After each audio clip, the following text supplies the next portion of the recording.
If you have a Bible and you find it helpful, please turn in to Luke chapter 12. This is where we'll be spending our time today. People all over the world, really. I mean, if you do a survey of world religions, what you find is that every world religion that I know of, in some way or another, contacts Jesus, and it's always in a complimentary way. I mean, unless you're, a Satanist. I mean, there you're not so complimentary. But everything else on the earth, with regard to a world religion, compliments Jesus in some way. They like him. They want to cozy up to him. And for people in our culture, our modern culture, everybody likes the Jesus meek and mild, the one who a bruised reed he wouldn't break. We like that. The Jesus holding the lamb. You ever see those cards you can buy at the Christian bookstore where he's holding the lamb in his arms, the lamb smiling as though it enjoys being held? We like that. And yet we don't like the picture of Jesus the Bible also gives us, in which he's called the Lion of Judah.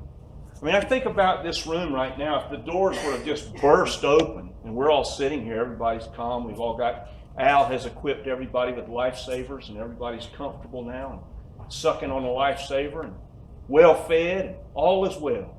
And the doors burst open and a 500-pound male lion just comes walking around. I mean, I would be nervous. The pew is big enough for me to get into. And I would avail myself of that opportunity. I wouldn't worry about you. You're closer to the door, It would be scary. And yet, the Lion of Judah is roaming around this room right now. Let's take a look at this text. I'll begin reading in verse 49 of chapter 12. Jesus speaking, "I came to send fire on the earth, and how I wish it were already kindled. But I have a baptism to be baptized with, and how distressed I am until it happens. Do you suppose that I came to bring peace on the earth? No, not at all. I came to bring division. From now on, 5 in one house will be divided. 3 against 2, and 2 against 3. Father will be divided against son, son against father, mother against daughter, daughter against mother, mother-in-law against daughter-in-law, and daughter-in-law against mother-in-law." Then he said to the multitudes who were gathered, "Whenever you see a cloud rising out of the west, immediately you say a shower is coming. And you're right. And when you see the south wind blow, you say it's going to be a hot day. And you're correct. Hypocrites, you can discern the face of the sky and the earth, but how is it you don't discern this time in which we live? Yes, and why even now of yourselves do you not judge what is right? When you go with your adversary to the magistrate, make every effort along the way to settle with your adversary, lest the adversary drag you before the judge, and the judge deliver you to the officer, and the officer throw you into prison. I tell you, you'll not depart from there until you've paid the last penny." Now this is Jesus in the Lion of Judah. This is not the meek and the mild Jesus that everybody likes. And if you were in this crowd and you were listening to Jesus as a Jew, you would have heard this very differently than even we hear it today. Because the Jews believed themselves to be absolutely, and they're right, the privileged people of God. They are. But what comes along with the privilege? They don't realize what Jesus is saying here and the way in which it applied to them, and that this would have all been so shocking for them. In feeling themselves rightly so to be privileged of God, which they were. What they didn't understand was that comes with a greater responsibility. Think about Abraham. He's living way up there near where ultimately it became Babylon, Ur of the Chaldee, and God calls him out. And he says, "Go." And Abraham says, "Okay." And so he goes. And he goes to the land that God has given to him. And he obeys God. You see the sacrifice of Isaac. He's so willing. You see Isaac grow up and become a father. You see Jacob grow up and become a father. And then you see the history of Israel, where from every moment of their life is just like Martin Luther called it like this. He said, "Life as a Christian is like a drunk man going down a long hallway, just ping-ponging off the walls as he goes."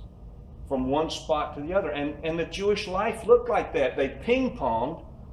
God called them out, gave them the land, everything's going well. They get prosperous, and pretty soon they find themselves worshiping idols and doing all the things that God said, if you do this, I'm going to bring some bad things. And so he brings the bad things. And then they become utterly miserable in all that they're suffering, and then God delivers them. They cry out, and God brings them the deliverance they ask for. And then it happens again, and it just goes on and on and on. For the Jewish mind, when Jesus says a fire is to be kindled, they understood what that meant. That meant to them that some kind of judgment was coming. The Pharisees were not just mean with Jesus. They were anxious about Jesus. And the reason was, only 200 years prior, they had suffered greatly at the hands of the various Greco-Roman generals who had subjugated them. And they're thinking in their minds that this Jesus is going to do stuff and teach us stuff that's going to bring God's judgment once again. So that's why they reacted to him in the way that they did. And here we are today. We like the meek and the mild Jesus and the friendly Jesus, and we like to think about him in all these tender ways. I do. I mean, I think about him most of the time in those tender ways like that. But judgment is a kind of an eventuality that we just really don't like to consider very much. And I think there are good reasons for that. One of them is, I don't really like the idea of anybody facing judgment. I don't care who they are. I have some family members, I won't mention who they are, who love judgment. They're excited about it. They're excited to see. It's almost like they're rubbing their hands together, just waiting for God to come set the torch to these people that they feel like are so bad. They love that idea of judgment. And I'm thinking to myself as I listen to them, I've never allowed myself the privilege of arguing with them because it's just so repulsive to me. I think, do you realize what you're saying? I mean, judgment is not just for an hour or a day or a week. It's forever. Do you realize what you're talking about here? I'm kind of put off with people that think judgment is such a good thing, but the New Testament talks about it in the 260 chapters it has. It's mentioned 318 times. That's a lot. That's a lot. And yet, we're sitting here today, all humanity who hears the gospel in any form has the choice. We don't have to accept judgment. We don't have to live under the specter of judgment. We can make a choice and we can choose mercy. You remember last week, we talked about what it is to live ready. And I think about that a lot for myself. Do I live ready? Do I live my life as though God is really watching me at all? Well, not all the time. Not all the time. Jesus then starts to talk about something that he knows about that they don't know about. And that is what's going to happen to him. He knows what's coming. He knows all about it. He is expressing the sense of anticipation. Now, it's hard for me to imagine that, but I can think of it in one way. If I go to the doctor and the doctor says, Rip, you got 6 months. Well, for the next 5 months and change, that's all I'm going to be thinking about, is the fact of the 6 months and what's coming at the end of it. That's all my mind. I might forget about it during a movie for 30 minutes, which is one of the reasons I like movies, because I get to forget about stuff for just a little while. I might, but in the end, most of my thinking is going to be consumed with what's coming. This is a picture of Jesus, the human being, where he's thinking about what he's got to do, and he's consumed by it. I mean, I can totally understand it. He knows that with no sin in his own life, he's going to be made sin for the world. That's a pretty big deal. And it tells me something about Jesus that is unique. When we started out this morning, I mentioned the world religions and how all of the world religions want in some way to adopt Jesus as part of their paradigm. The Buddhists do, the Shintoists do, the Muslims do, they all do. They all speak of Jesus in complimentary terms. There's a big difference, though. And this is the difference that separates Jesus from all of them forever. It's one of the differences. The Buddha said this: Siddhartha Gautama, who became the Buddha. He says something here, it's very true. He says, the one who loves 50 people has 50 woes. That's true. The one who loves 10 has 10 woes. The one who loves none has no woes. I think that's right. I mean, if I don't care about anybody, then nothing really bothers me, right? If I'm just the ping pong ball floating along on top of the rapids, the turbulence of the water doesn't affect me, which is one of the pictures of what Buddhism is, to eliminate all of the desires that we have so that we live in a state of desirelessness. You know, there's a problem with that, because obviously they desire to be desireless. So, I mean, there's one desire that kind of stays around forever. They don't ever quite get rid of it. But think about that. Jesus doesn't take on 50 woes. He takes on the woes of the whole world. What a difference he is by comparison to the other world religious leaders in that way. And then he talks about families. And this is really personal for me. He says, look, I'm not coming here to bring peace as you think about it. We love the Christmas cards. The Christmas card that says peace in big letters. And then there's the picture, a little star up there, and down at the bottom is a picture of Jesus in the basket or in the manger, and everybody, the animals are standing around, they're smiling, the people are smiling, the wise guys are bringing the gifts. Everything is just really homey and nice and warm and fire-lit and beautiful. And it says peace. And Jesus says, I didn't come to bring peace. Wow. It's not like the Christmas card at all. What's he talking about? I mean, Luke chapter 2, right? The angels say, and peace to all who have God's favor. What is Jesus talking about? John says in his epistle, one of his epistles, he says, don't love the world nor anything that's in the world. If anyone loves the world, the love of the Father is not in him. Wow. That's pretty harsh. That sounds more like the Lion of Judah to me than it does the one who wouldn't a bruised reed break. Jesus is divisive, and here's why. He didn't say, I am one of the good ways, and I'm an aspect of the truth, and I'm a portion of the life. He used the exclusive declaration. He's in every case.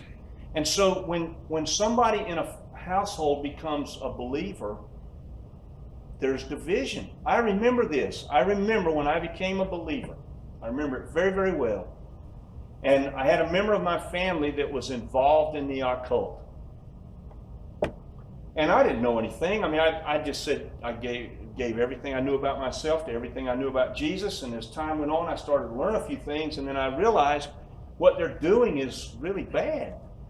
And they asked me, this was the mistake that they made, and I was very young, and as an early Christian, I was very obnoxious.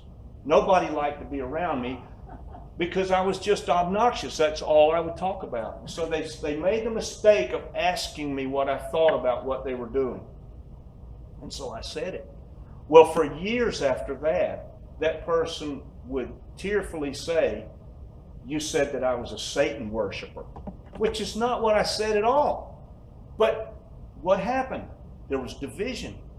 I was born again, they were not. And instantly we were divided from one another in a way that had never been before. There is peace. We've got a friend right here, and some of you will know who this is. He said, he talks about his life in terms of BC, which he says is before Christ in his life. And he said, in my BC days, he said the grass in my driveway never grew up. Because all of my buddies, my partying buddies, would come up and down the driveway until they just kept the grass beaten. Now he said, now that I've become a believer, the grass has grown up all over my driveway. I have to mow it. Why? Because there's been division sown between him and the people he used to hang out with. It's unavoidable. If we become born again, some of those people that we really enjoyed being around will be difficult to be around. I know what that's like. I went to somebody's house once after I'd been a Christian for a few years, and they said, Rip, why don't you come on over? And I said, I was home off the road, And I said, sure, I'd like to come over. So I went over to their house, and I got there, and they were doing stuff in the house that they said, Rick, would you like to do this? And I said, I really can. Man, it got really uncomfortable in the house then from then on. I mean, I stayed there for another hour or two, but it wasn't any fun for anybody. Because here's this weird guy that's not going to do what we're all doing. He used to, but he's not now. Division was sown. Those were my friends, but all of a sudden, they weren't. So what is he talking about when he talks about the fact of peace? I mean, is there peace to be had? Jesus said it himself, my peace I give to you, not as the world gives. Yes. When we become born again, we have peace with God right away. That's true. We have peace with the impending change in life that comes when we're going to leave this world. That's true. We have peace with each other. Within this room of believers, we're all at peace with one another. We're not in any way at odds. There's no real division in here. We have peace with ourselves in that we recognize who we really are, and we are able then to forgive ourselves. So there's a peace that comes there too. But Jesus then closes this little pericope with something that I think would be good to focus upon. He says, look, if you're going to be dragged in front of the judge by somebody, why don't you make peace with them before you go before the judge? So that then when you're brought before the judge, none of the case against you will stand. You'll be set free from it. What's he talking about? It seems to me that what he's talking about is very clearly the fact that you and I have our whole life in front of us here, and we have an opportunity to make peace with God. Every person who walks the earth right now has that opportunity to make peace with the God who is. And until we do that, we're his adversary. Nobody likes to think about it that way, but that's exactly what Paul says to the church at Rome. The natural person is at war with God. And yet, God offers you and me a lifetime to make that choice, to accept the mercy that he gives and set that right so that he no longer is our adversary. I think about it in terms of the law. If I get stopped by a cop, and this is true, I have a perfect driving record. Isn't that neat? Nobody really cares about that, but that's all right. I do. I have a perfect driving record. And in that record, let's say I'm driving and I come up to a place on State Street at a four-way stop, and I just kind of roll through. This happened to me in Pennsylvania. I was looking for somebody's house, and I wasn't paying any attention to anything. I just had my foot off the brake, and the transmission, you know how to make your car just roll. I mean, you could walk that fast. And I'm looking for the house number, looking for the house number, and the cop's sitting right there. I saw the cop. I just rolled right through the four-way intersection. There was nobody around. Well, of course, he cranks up and comes right out behind me. Well, I didn't try this on him. I could have said, you know, officer, I've got a perfect driving record. And I've stopped at thousands of stop signs before I accidentally rolled through this one. Doesn't that count? He's just going to keep writing the ticket. He doesn't care that I've obeyed all the other ones. All he's concerned about is the one that I've disobeyed.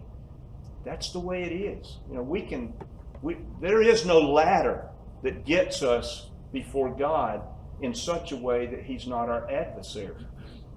It's a pitiable thing in my mind to think about the people in this world.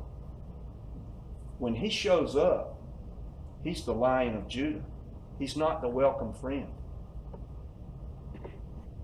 The storm warnings, all of that Jesus talks about here, the ability to look ahead and think, you know, what better warning do any of us have than a funeral that we attend?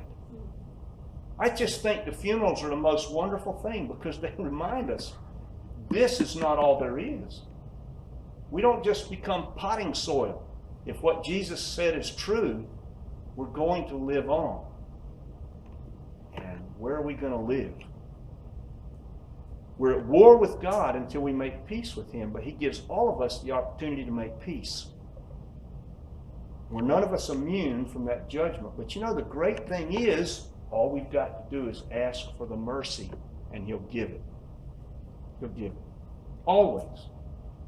So I can't think of anything better than if anybody's got doubts today about whether or not you've come for that mercy, today's a good day to settle that issue. I don't know where everybody is today, but if I've said anything about which you've got a question, you want to pray with me,